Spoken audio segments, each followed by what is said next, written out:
आप सबको जय मसीह की। मैं उम्मीद करता हूँ कि आप लोग आज इस नाइट में बहुत अच्छे से होंगे। कल हमने बाइबल कोर्स स्टार्ट किया था और मैं समझता हूँ और मानता हूँ कि आप लोगों को काफ़ी चीज़ें समझ आई होगी उत्पत्ति की। बाइबल का फर्स्ट चैप्टर हमने स्टार्ट किया था, उत्पत्ति चैप्टर 1। आज हम पढ़ेंगे उत्पत्ति चैप्टर 2, जिसके बारे में पढ़ेंगे भी, सुनेंगे भी और उसका कंक्लूज़न यानी कि निष्कर्ष निकालेंगे। तो इससे पहले कि हम शुरू करें, आइए हम सब मिल के छोटी सी प्रार्थना करते हैं। सर्वशक्तिमान मेरे अनुग्रहकारी पिता, राजाओं के राजा प्रभु यीशु, हम सबको शक्ति दे, सामर्थ्य दे, बल दे कि हम आपके वचनों को समझ पाएँ, सुन पाएँ और उन पे चल पाएँ प्रभु जी, और दूसरों तक आपका वचन फैला पाएँ।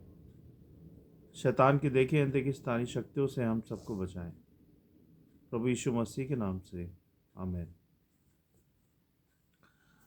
तो इससे पहले कि हम स्टार्ट करें, आइए हम कुछ बातों पे गौर करते हैं।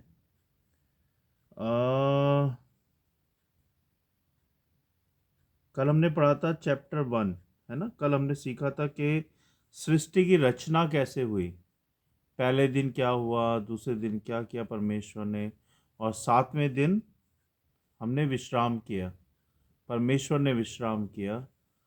क्योंकि सातवां दिन पवित्र माना जाता है बाइबल के अनुसार। तो सातवें दिन परमेश्वर ने विश्राम किया और कहा, जब सृष्टि की रचना कर ली, कंप्लीट कर लिया, तो क्या बोला? अच्छा है ना। तो आज हम पढ़ेंगे उत्पत्ति दूसरा अध्याय, जिसमें लिखा है, परमेश्वर ने सृष्टि के कार्यों को पूरा किया और पहले मानव आदम को बनाया।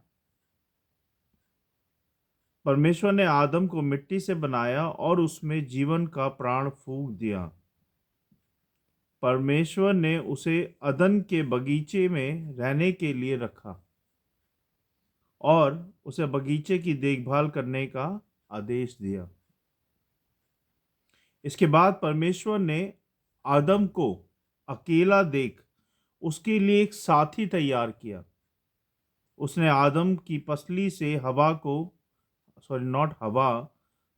को बनाया, ताकि वे दोनों एक दूसरे का साथी बन सके। और यह अध्याय यह भी बताता है कि परमेश्वर ने आदमी और औरत को मिलकर एक साथ जीवन जीने के लिए बनाया और उनकी रचना में पूरी तरह से एकता और परिपूर्णता का उद्देश्य था।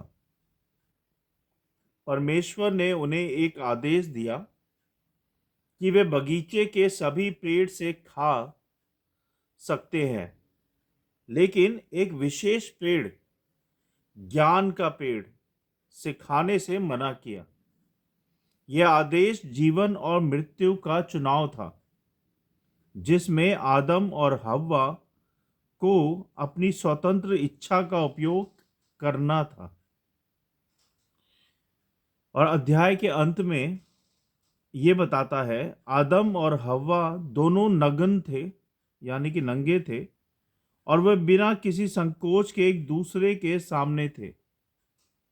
यह दिखाता है कि उनका रिश्ते में पूर्ण विश्वास और एकता थी, है ना। ये दूसरे उत्पत्ति के दूसरे अध्याय में लिखा है। आप चाहें तो बाइबल से पढ़ सकते हैं। बाइबल का दूसरा अध्याय पढ़ रहे हैं हम आज। तो निष्कर्ष क्या निकलता है इसका, जो हमने पढ़ा उसका क्या निष्कर्ष निकलता है, यानी कि कंक्लूजन क्या निकलता है जो हमने पढ़ा है। इसका कंक्लूजन ये निकलता है,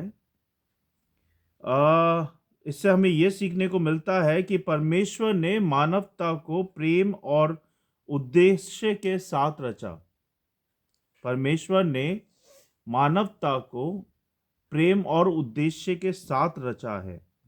वह चाहता था कि मनुष्य अपनी स्वतंत्र इच्छा से उसके आदेशों का पालन करे, लेकिन साथ ही साथ उसकी इच्छाओं का सम्मान भी करे। आदम और हव्वा का एकता में रहना और बिना संकोच के एक दूसरे के सामने होना, यह हमें मानवता में विश्वास और रिश्तों की पवित्रता की ओर प्रेरित करता है। यह अध्याय हमें ये याद दिलाता है कि परमेश्वर ने हमें जीवन, रिश्ते और मार्गदर्शन दिया है, लेकिन साथ ही हमें उसकी इच्छाओं का सम्मान करना होगा और सत्य के मार्ग पर चलना होगा, परमेश्वर की आज्ञाओं को मानना होगा। यह कंक्लूजन है इस उत्पत्ति चैप्टर 2 का। और मैं उम्मीद करता हूं कि आप लोगों ने जो मैंने पढ़ा और मैंने जो कंक्लूजन आपको बताया, आपको समझ आया होगा, सीखा होगा आपने। अगर आपको लगता है कि आपको कुछ समझ नहीं आया या कुछ रह गया, तो आप मुझसे सवाल कर सकते हैं, मुझे टेक्स्ट करके, मुझे मैसेज करके, है ना। मैं आपको ज़रूर रिप्लाई करूँगा हर एक मैसेज का।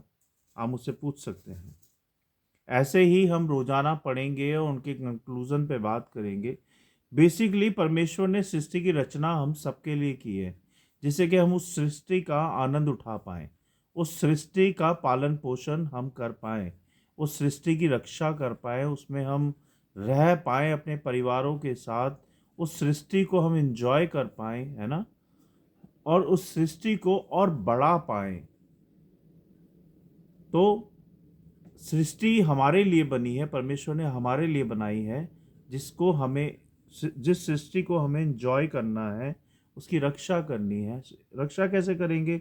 आजकल आपने देखा होगा जगह-जगह पेड़ काटे जाते हैं, नेचर को नष्ट किया जा रहा है। क्यों? अपनी सुविधाओं के लिए, सुख के लिए, सुख सुविधाओं के लिए नेचर को नष्ट किया जा रहा है, जो कि ठीक नहीं है। तो हमें खुद से शुरू करना पड़ेगा कि हमें ऐसा नहीं करना है।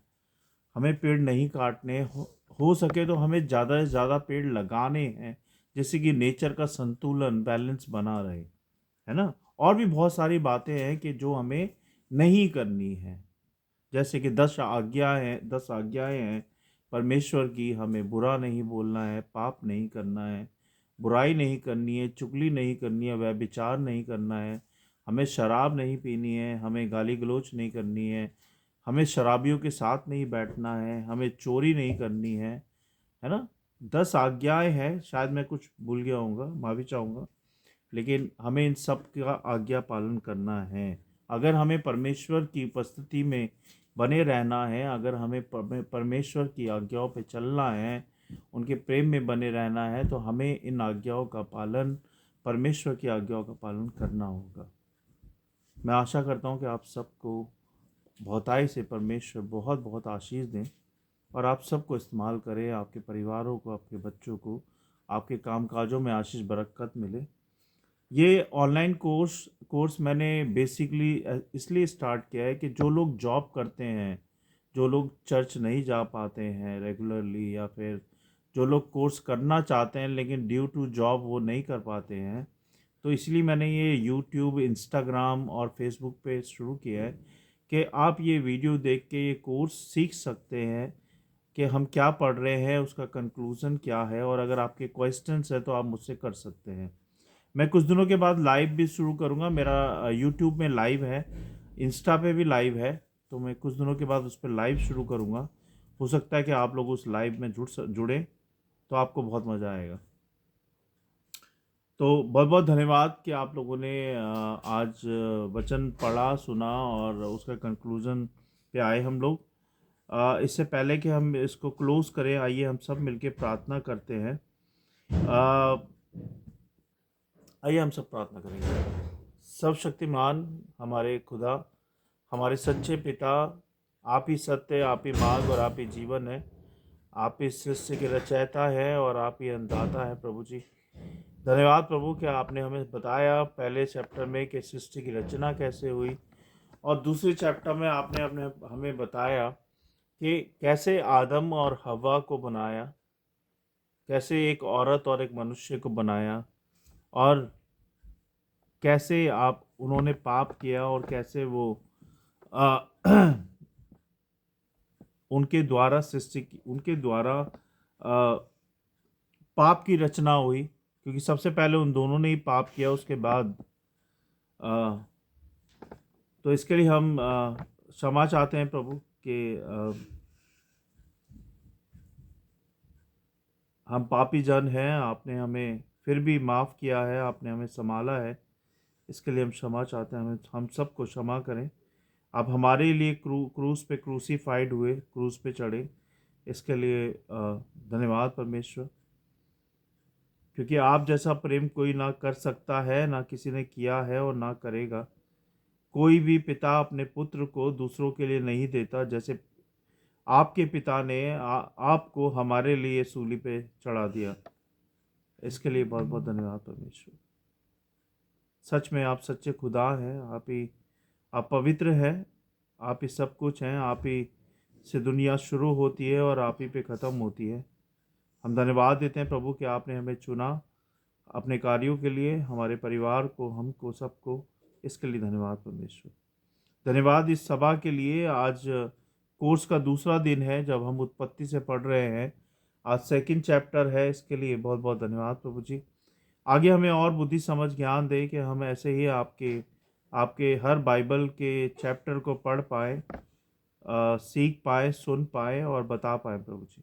बहुत बहुत धन्यवाद सारी आशीषों के लिए, सारी बातों के लिए, इस वीडियो के लिए और अभी तक संभालने के लिए। जो लोग मुझे सुन रहे हैं, देख रहे हैं, उन सबको ब्लेसिंग्स दे, बुद्धि समझ ज्ञान दे कि वो आपके वचनों को, आपकी बातों को, आपके शब्दों को समझ पाएँ और उस पर चल पाएँ प्रभु जी। धन्यवाद एक बार फिर से सारी बातों के लिए, सारी आशीषों के लिए। मैं सारी विनती प्रार्थना आपके चरणों में रखता हूँ। सुने ग्रहण करे प्रभु यीशु मसीह के नाम से, आमीन। आप सबको जय मसीह की, प्रेज द लॉर्ड। और हम कल फिर मिलेंगे। Thank you.